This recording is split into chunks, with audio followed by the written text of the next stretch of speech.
I positioned them so you can see, you can pan across them and then go to the speaker. Yes, I can.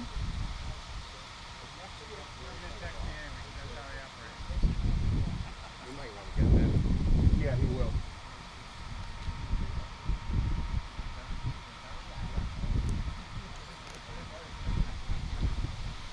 All right. I'm just going to roll it, I think, right?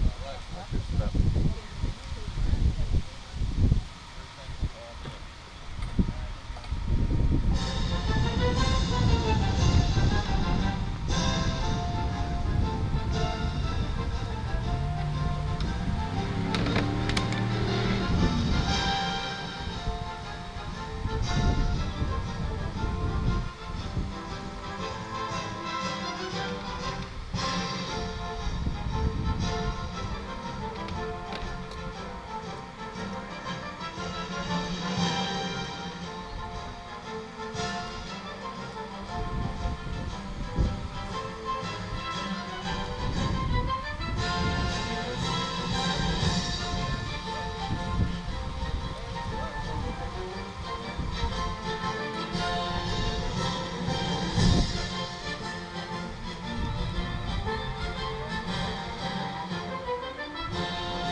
Good morning. Welcome to Valley Regional High School's annual Memorial Day ceremony. Each year, we pay tribute to the men and women of Chester, Deep River, and Essex who made the ultimate sacrifice for our country. We would like to extend a special thanks to our veterans this morning who help us to make this day possible. Now, please rise for the Pledge of Allegiance.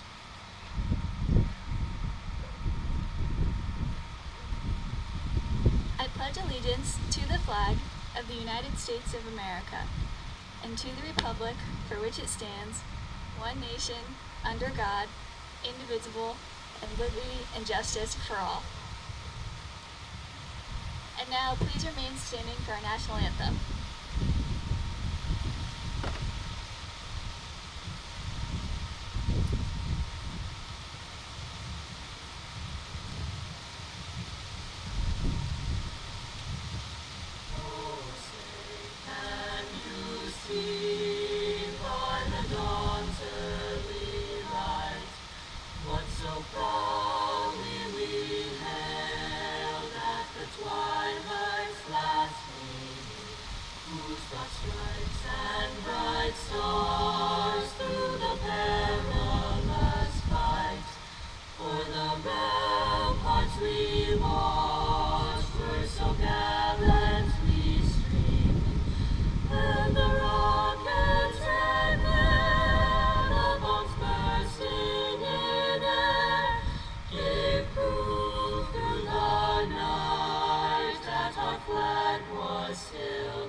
Good morning. You may be seated. I now have the pleasure of introducing our first Memorial Day speaker, Sage Lepore.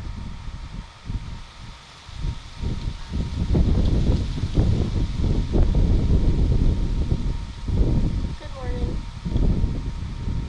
Memorial Day has its roots in Decoration Day, a day when Union Civil War veterans honored those who had died in conflict. After World War I, it became an occasion for honoring those who died in all of America's wars. On this Memorial Day, we are here to honor the more than 1 million men and women who have lost their lives defending America since the Revolutionary War. We thank the heroes who can join us today, as well as those who are here only in spirit. Whether they volunteered their service or not, they were asked to be a part of something bigger than themselves. And that duty requires immense courage, pride, determination, and selflessness. One of these veterans was Army Specialist Sidney Bowden, who enlisted in the National Guard and served as a medic during the Gulf War. A letter she had written to her parents reads, "I did not come here to be a hero. I came here because my country needed me to be. As much as I hate being so far away from home, I am here with thousands of other soldiers, helping to bring down a very deranged tyrant. If I should die while helping to achieve this, then I did not die in vain." On February 28, 1991, Bowden was killed in action at age 19. Bowden's sacrifice, courage, and patriotism, like many others, are why she did not die in vain. Our nation's heroes like Bowden have been answering America's call to duty since the first shots at Lexington and Concord to the ongoing conflicts in Afghanistan.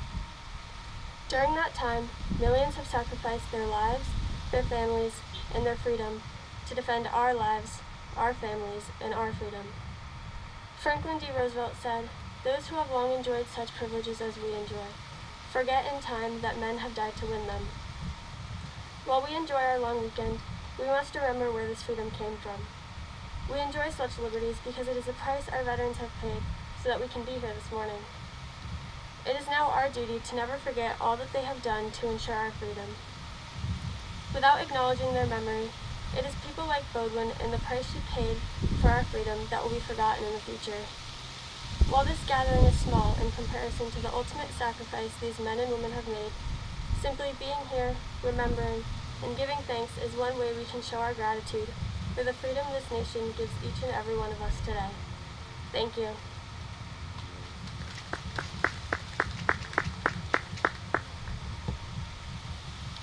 Thank you very much, Sage. And now our next speaker, Chase Conrad.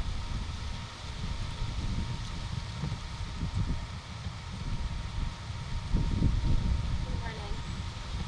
Dating all the way back to elementary school, I remember the red poppies that we would make for Memorial Day. We would give out those homemade poppies to brave veterans while also honoring the ones who had passed. I also remember going out Memorial Day weekend with my family and watching veterans pass out poppies to the community. It wasn't until later on that I realized what that red poppy meant. A poem was written in 1915 by author and war Dr. John McCrae. McCrae beautifully put into words what those poppies truly mean in his poem called In Flanders Field. Flanders Field is located in Belgium, but the Second Battle of Ypres took place on April 22, 1915. This battle was one of many horrific battles during World War I. Toxic chemicals filled the air and all around 30,000 died, including 2,000 Americans. Today, it is a place of honor where almost 12,000 World War I soldiers are buried. Every year to this day, those red poppies fill the field. And now I'd like to read you a piece from In Flanders Field. In Flanders Fields, poppies blow between the crosses, row on row. They mark our place and in the sky. We are the dead. Short days ago we lived, felt dawn, saw sunset glow, loved and were loved, and now we lie in Flanders Fields. The red poppy is a symbol of life that is gone, but spirit that stays. Just like the flower, their spirits bloom every year. But most importantly, the poppy is a voice from the dead. They remind us of those who gave everything for our country and the people in it. The sacrifices these men and women made were for our freedom and quality of life. It is a reminder that we shouldn't take these privileges for granted. The Poppy Memorial Day symbolizes our country's remembrance to those who devoted their lives and fought with a reason. We thank them for all that they gave, and it's truly an honor to wear and witness the power of the red poppy. For it not only connects us with the living, but it connects us to the dead. Thank you.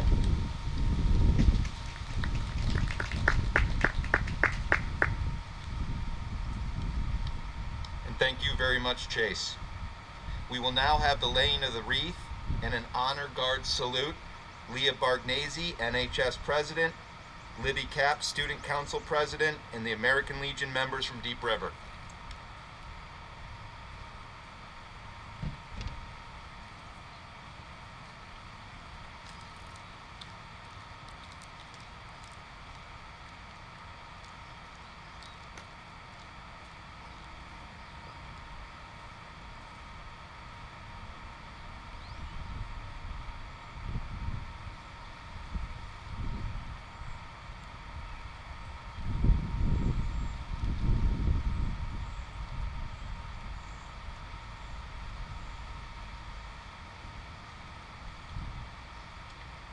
And now the American Legion presentation of certificates by Mr. Richard Naggett, American Legion representative. Mr. Naggett.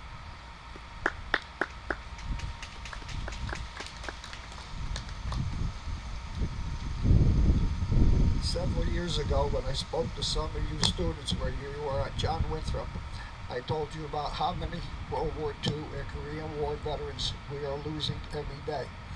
Right now, to my knowledge, there is only one World War II veteran alive in Deep River, and he is in failing health. We are also losing veterans from other wars and conflicts. This past year, the town of Deep River lost 13 veterans. The most notable was Donald Gross, who was a history teacher and driver's ed teacher here. He also planted the tree, the charter oak tree that's in the senior courtyard. He also led the oratorical contest. There also used to be 25 of us so here for this ceremony. Today we're down to 6. So please enjoy the ceremony. For the coming years, there might not be enough of veterans left to hold this ceremony. Also, to tell you, weather permitting, there will be a parade in Deep River starting at 9 o'clock. Thank you. Please contact.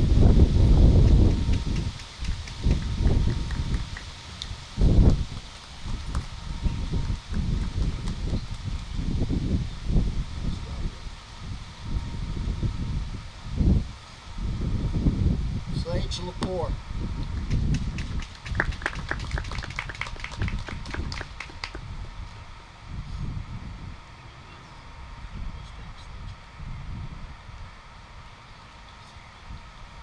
And thank you for having us.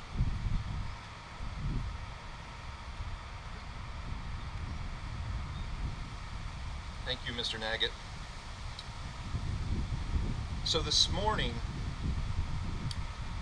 we are going to have a Memorial Day tree rededication this morning, and this is extremely special. I'd like to share some information and some context about the trees and the monument that I'm standing near this morning for all of you. First, though, I'd like to thank the American Legion for the annual support for Memorial Day at Valley Regional High School. Thank you very much. It's truly an honor. I would also like to thank Mr. Peralt for his steadfast commitment to honoring the service and sacrifice of America's brave men and women and making sure those sacrifices are remembered here at Valley Regional High School for our 3 communities, Chester, Deep River, and Essex. Each year we hold a special program in effort to continually educate our students and honor those who made the ultimate sacrifice. Although this year keeps us from gathering together, it does not keep us from learning more about the sacrifices of those who died protecting our freedom. We are located by the stone monument right alongside our driveway here at school. This morning, we want to share the importance of this monument and the trees that lead up to our main entrance. Some of you may remember learning about the monument and trees a few years ago at one of our programs. However, new students and staff have arrived since, and everyone needs a reminder to understand the significance. You may recall the monument's World War II connection, which is great. However, you may not realize that each tree represents the sacrifice of 14 young men from Deep River. The trees are a symbol of the 14 soldiers who gave their lives so that we may live ours. Our driveway is literally a living memorial. 14 maple trees in a row, and in the center of the trees a plaque mounted on a stone monument, a roll of honor for the boys that Deep River lost in World War II. As time goes by, the trees will age and need our care and attention. Today, as you will see, the first tree at the beginning of the driveway was removed and a new maple tree has been planted. Valley is committed to honoring the sacrifice of these brave men each year, and whenever a tree needs to be replaced We will replace it with the same care and make sure to share the story behind this living memorial on the beautiful grounds of our school, so that we may never forget the young men from Deep River who gave their lives in World War II. At this time, I will read a short biography of each soldier for whom the trees are planted in remembrance. And hopefully you'll find a connection to the roads that these boys grew up in. They weren't much older than you. John Beloit lived on Warsaw Street and worked the family farm and apple orchard. He was just 28 years old. Theodore Dreher lived with his grandparents on Village Street until 1940, when the family moved to Chester. James Ferguson graduated from Deep River High School in the class of 1933. He graduated from the University of Connecticut with honors and enlisted as an officer in the Army Air Corps. Edwin Gorecki was born on Warsaw Street in 1925. He enlisted in the Army on September 20th, 1943, and received training at Fort Bliss, Texas. Harry F. Julian attended Deep River High School, where he was considered an outstanding scholar. He was elected president of his class for 3 consecutive years. Dom Melchiotti was born in Deep River on November 11th, 1920. He attended Deep River schools while growing up. Leonard M. Pedersen graduated from Deep River High School, class of 1938, and then continued to the University of Maine and graduated there in 1942. Leonard enlisted in the U.S. Marine Corps on June 24th, 1944. He later he made the supreme sacrifice in the Battle of Okinawa on June 8, 1945. Eugene Wallace Post was born on November 12, 1923. Gene enlisted in the U.S. Navy on November 19, 1939, just 8 days after his 17th birthday. Wilfley Scobie Jr., known as Bucky to his classmates, lived on West Bridge Street. He graduated from Deep River High School in June of 1943 and was accepted to Yale. Joseph Smith Jr., quote, Young Joe Smith, as his friends and family affectionately knew him, was born in Deep River on January 21st, 1920. Joe was a baseball star on the Deep River High School team. Chester Tatko was born in Poland in 1912. His family immigrated to the United States, where he grew up on Warsaw Street. Richard Turner was employed at Pratt, Reed & Company in Deep River as an accountant. He enlisted in the Army in February 1944 and had only been overseas a little over a month at the time of his death, when he made the ultimate sacrifice. And Butler Whitting Jr. resided on River Street in Deep River. After high school graduation, he attended Williams College for 2 years before enlisting in the U.S. Navy. So, students, as you pass this monument each and every day, understand that this is not a grave to mourn the 14 men. Rather, let it serve as a reminder to you to make sure that these 14 men did not die in vain. As I've asked of you each Memorial Day, I challenge each and every single one of you to do these 3 things, including staff. Number 1, take time to speak with your family and friends about those that paid the ultimate price for our freedom. Number 2, share something that you learned this morning. Take time to talk to your family and friends. Bring them up to school to show them the monument, to talk about the trees, to talk about where these brave men that served and died for us, where they grew up. And number 3, most importantly, say thank you to a veteran for their service to America. Thank you. Thank all of you for your service. And thank you for coming this morning and helping us honor the the memories of these 14 men. Thank you, and all those that have served. Mr. Peralt, thank you as always. So please have a wonderful Memorial Day weekend. But again, please do those 3 things. Thank you very much. I now have the honor, Campbell Toth and Noah Munkelson will play taps.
Our junior class co-presidents, James Beckman and Jack Guthrie, will now be retiring our colors.